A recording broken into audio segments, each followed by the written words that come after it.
Hey, what's up guys, it's Bakes and thank you for joining me for day number 16 of my 31 Days of Horror.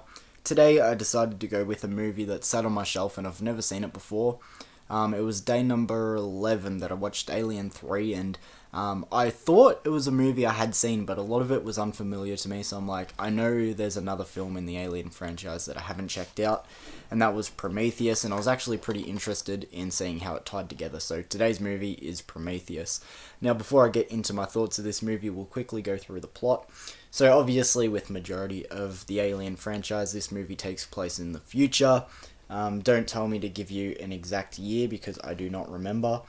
But basically, these two scientists who are also in this relationship together, they find these sort of wall paintings that they've been looking for a while, and it gives them this conclusion that there's this race off on another planet who pretty much invented humans and created humans and everything. So they've got this crew together in this ship called Prometheus, and they've flown off into this distant solar system, to this distant galaxy, to find this planet where these they call them engineers apparently exist.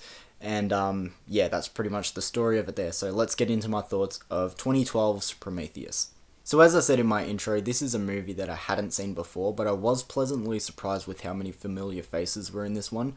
It was almost like every single actor or actress in this movie, I had seen their face somewhere before. It was actually crazy. Like, there were a few names going into this one that I knew were going to be in it. Michael Fassbender, Charlize Theron, just to name a few. But Logan Marshall Green, for example, you might know him from Upgrade or The Invitation.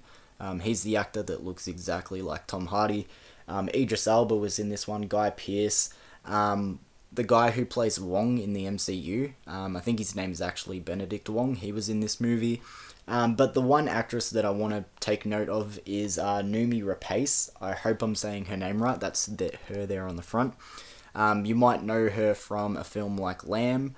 She was also in the movie that I reviewed for day number 5, You Won't Be Alone, and in both of those movies that I just mentioned, she did a great job, but in this one, she was so fucking good. Like, she's pretty much our main character in this movie, our lead. And yeah, I was really impressed with her performance in this one. I thought she did a great job. But as I said, it was almost like every single face in this movie. I was like, even if I didn't remember their name, I'm like, I know I've seen them before. And yeah, it actually caught me off guard with how many familiar faces were in this movie.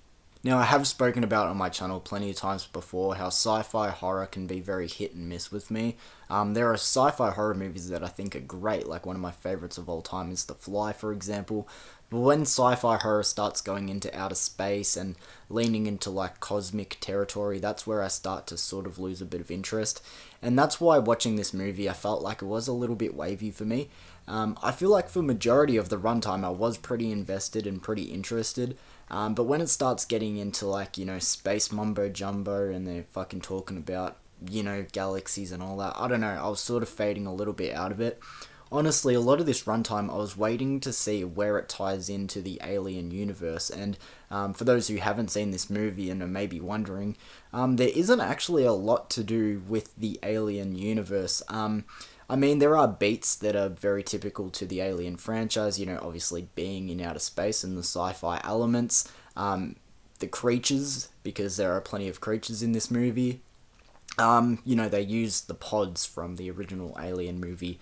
One of our characters is a robot, like the original Alien movie. There are lots of beats and beats. The only time where it felt truly like an Alien franchise movie was kind of in the mid-credit scene where you actually do see a xenomorph for the first time. I believe it's a xenomorph. I know people are probably going to correct me if I'm wrong, but I even said in my Alien 3 review, the Alien franchise is not one that I come back to very often, just purely because, again, sci-fi horror sometimes can be a bit hit and miss with me.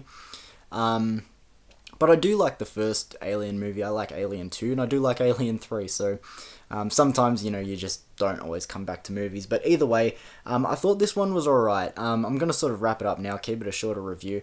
As I said, I was fading a little bit in and out, but overall I thought this movie was pretty engaging. All the performances were very strong. Directed by Ridley Scott, director of the first movie.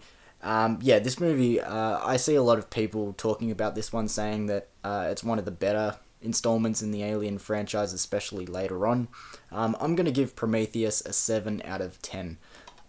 By all means, it wasn't anything to blow me away, but I did really enjoy this movie. As I said, it sort of just faded in and out at times. It's a movie with an over 2 hour runtime, so, it's sort of hard to stay connected a lot of the time with movies of that length anyway. I know there are a lot out there that are like almost 3 hours and I can watch from start to finish without blinking, I swear to God, but for what it was, as I said, I enjoyed this one a fair amount. So if you've seen Prometheus, let me know your thoughts about it, guys, and thank you for joining me for day number 16, and I'll see you tomorrow, guys. Peace.